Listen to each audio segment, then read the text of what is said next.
conversation with Foreign Policy's Ravi Agrawal on artificial intelligence and the creative economy.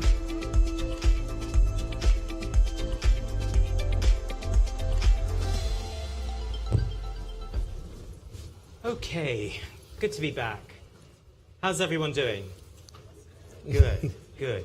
Okay, well, I have a wonderful panel here, Alvin Bowles and Tim Fu, and also a really fun topic to talk about creativity. Alvin, I think I'll start with you. Sure. You already won me over by telling me you just read my book, so you get butter 'em up. You get the easy questions, Tim. Sorry, you're in the doghouse. Sure. Alvin, when you think about creativity and AI, where does your mind go? It's one, thank you for being here and thank you for having me. I really do appreciate it. I think essentially creativity is still human. It is a human activity. And I think that technology is really just meant to enable us focusing on this notion of decreasing the distance between ideation and outcomes. Being able to do this collaboratively, I think, is allowing us to be able to democratize outcomes. That's part of what we do at Meta. The platform is really it was invented, that and Instagram, to democratize storytelling and also outcomes. So we work with large businesses, we obviously work with small businesses and creators of all different sizes and shapes, and obviously every sort of socioeconomic and geographic opportunity. And it's really meant to be able to enable those individuals to be able to get their voices heard and develop audiences should they want to be able to do so.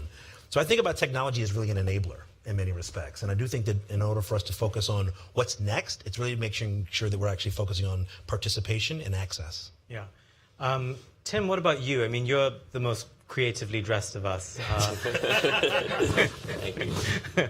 Tell us a bit about what you do and how you come into this topic. Yeah, the part that is relevant is, I guess, I started becoming viral, let's just call it that, when I started to work with artificial intelligence on social media, like Instagram, with Meta.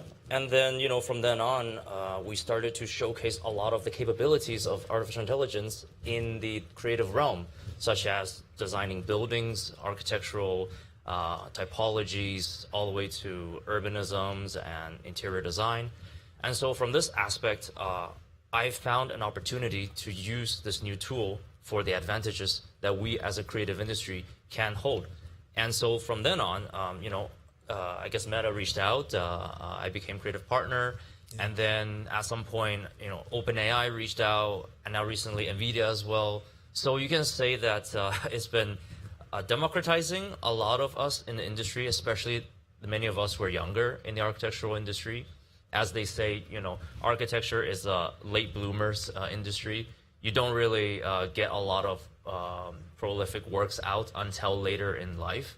So, the ability for the use of social media as a platform as well as AI enabled this new way for us, I feel, to succeed as creatives in this industry who are still young. Alvin, a sort of recurring theme through our discussions today is about haves and have-nots, the digital divide globally. I know you travel all over the world. What do you think a company like yours can do to bridge that gap? Because, we heard earlier, 2.6 billion people are not even connected online. That is an audience you necessarily cannot reach. And then there are audiences that are online but not properly, so not with the right tools, certainly not with the right digital literacy. And there are very real fears about bringing people into the online world safely. Yes. I'll be honest and say your company does not have the best history on that topic. How are you thinking about it now? Well, I appreciate the question. I think that a lot of this is making sure that we're learning from those challenges. I think that Meta is a 21-year-old company. It's important to remember that, and that as we think through testing and iterating, our policies have had to evolve. A lot of the things that govern our activity were laws that were invented before the internet even existed. And so as we're thinking through what that actually looks like, it's really trying to make sure that we're providing accessibility to individuals and also giving them the protections that they need. And we're making sure we're doing this collaboratively. Particularly on the AI side of it, it's the AI Alliance, and making sure we understand how do we actually learn from individuals that are super users, people that are casual users, people that are actually understanding what's the best way for us to focus on copyright and all these different types of opportunities regarding intellectual property. So while you're bringing people onto the platform, you also want to make sure you're protecting their likeness, protecting all of the content that they're putting out there, and then ensuring that they actually have all the protections in place to then decide what best to do with it. That's not really for us. We're an enabler tool. It's not necessarily looking for us to actually develop outcomes. We're enabling outcomes in those respects. And how do you build trust? And again, I say this because there is, rightfully so, around the world, a fear that companies have financial imperatives. They compete against each other, but many of them also have monopolistic tendencies. I mean, they want you to use their products. That's their first mission. How do you get around that to actually build trust and be seen as an actor that people who are coming online or creatives who are online should actually look to you as a trustworthy source to partner with? I think it's partnering with individuals like this, being able to understand how best to give people the tools to have access, and then understanding how they're utilizing it. One of the examples that I'm sure that he's talking about here is just being able to actually focus on giving people an opportunity to discover his talent and being able to actually develop economic outcomes for himself. And I do think that there's an opportunity for us to think through how do we actually ensure that we're actually being consistent with our policies, being transparent associated with that. We've really focused on trying to make sure that we're doing the best that we possibly can, and actually to work collaboratively with lawmakers from all different geographic regions to ensure that we're actually not changing laws, if you will, but adhering to the ones that exist. And then also pushing the boundaries on understanding what do people want to leverage our products for. It's also important to understand that we're also providing products for communication tools. I think about WhatsApp, and that as an opportunity for it. We're not necessarily focusing on monetization for that type of opportunity. That's really a communications tool. And 3 billion people a day use that, but it's offering really opportunities for individuals to keep communities close together, not necessarily for monetization. Yeah. Tim, on that question of trust, how are you thinking about it as an individual who's partnering with Meta here? What do you think they could do more to build trust among creatives? I think it's possibly helpful to understand the data sets and pools of which it's obtained its training data, at the very least. I think there's a lot of things we can do to make it more comfortable for the artist to know that, okay, this is not private data that is not should not be accessible. And then I think we should also just have transparency throughout the whole process from the beginning to the end. I can't say personally too much on this regard because, I like to just look at opportunities rather than vulnerabilities. In my perspective as the artist and the creator, when a new tool comes, you want to first explore all the possibilities first before you start to criticize the hindrances that you should put forth.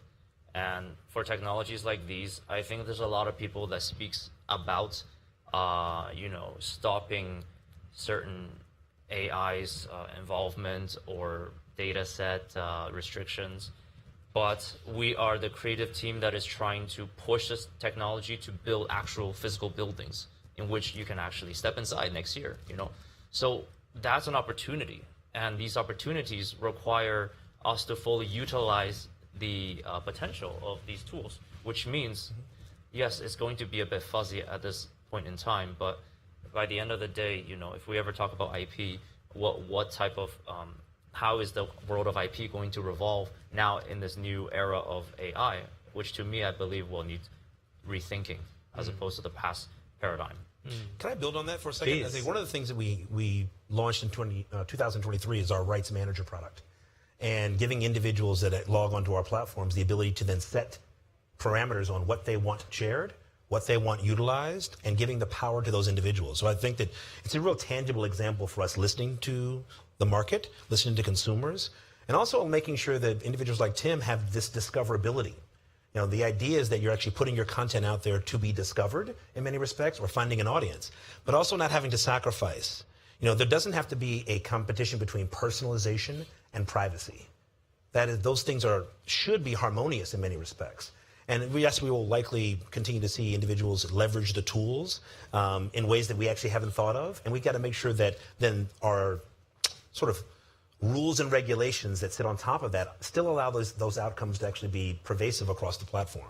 So we're really excited about that, but we're also really excited about being able to actually partner with government and legal entities to ensure that these policies really enable real creativity and innovation. Like, that's the reason why we exist. So there's creativity for sure through what you do, through what we see that AI is capable of. There's also creative destruction. And I'm thinking about jobs here. AI is going to create many jobs, it's going to destroy many jobs. What do you think the responsibility of the private sector is as it thinks about that potential? Well, I think that it's a really important question. What I've said in general is that creativity and technology is essentially human and the humans that use it. And so if we're focusing on trying to leverage technology to give people more time for the things that are actually really creative, one of the examples that Tim just gave was, well, photography didn't kill painting. It was a different medium, a different canvas in which to paint. And so can we actually look at this in the same way? So in dealing with creative agencies and creatives, we're not necessarily asking individuals to give up their entire creative or creativity to the technology, but spending time on that creative brief and then allowing the technology to give them more time back to then really actually be creative. You think about the mundane tasks that are in your everyday lives, that technology still gives you time back. That's the way we tend to think about it.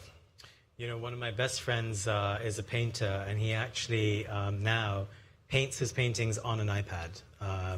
And it's amazing what he can do with it. And then he recreates it, you know, on a proper canvas, and it's actually boosted his creativity. Tim, I'm going to give you the last word. You mentioned earlier that through AI you can sort of design the buildings that we'll be walking in next year. Leave us with a big thought that will sort of blow us away. What is coming up? No pressure. on the creativity front that someone like I wouldn't know anything about? AI is like a technology that is revolutionary. It's not a small feat. It's pretty much like the Industrial Revolution, or when we discovered the internet, had the internet boom. I believe we are opening a new Pandora's box of possibilities, because this technology can build itself, can train itself, and can improve itself, and can now dominate in the creative industry, which, you know, throughout the Industrial Revolution, that was never the case until later on. So I think that we are going to see a fundamental shift in every sector and every field, especially in the creative industry, which we already are in the process of. You know, as they say, many people destroy some jobs because of this technology. Yes, all new technologies that come will destroy jobs. That's a fact. But what is also a fact is I started this office, you know, end of last year, and now we're 10 people. And that growth is, you know, something that's facilitated by our use and adapting of this technology. You can argue that I've also created jobs by putting in the job description expert prompt crafters, you know, architects with knowledge that of using AI to design, or people that can manage data sets. So, you know, when it comes to new tools and technologies, you have to learn to adapt and create opportunities, which means creating new jobs. You know, photography was not a job before photography, but now it is. So I'm very certain that a new set of jobs are going to exist, and we're going to see the world rapidly revolve into this new era that I call the era of AI. And now everyone's a photographer. Tim, Alvin, thank you very much. Thanks for your time. Thank you. Real pleasure.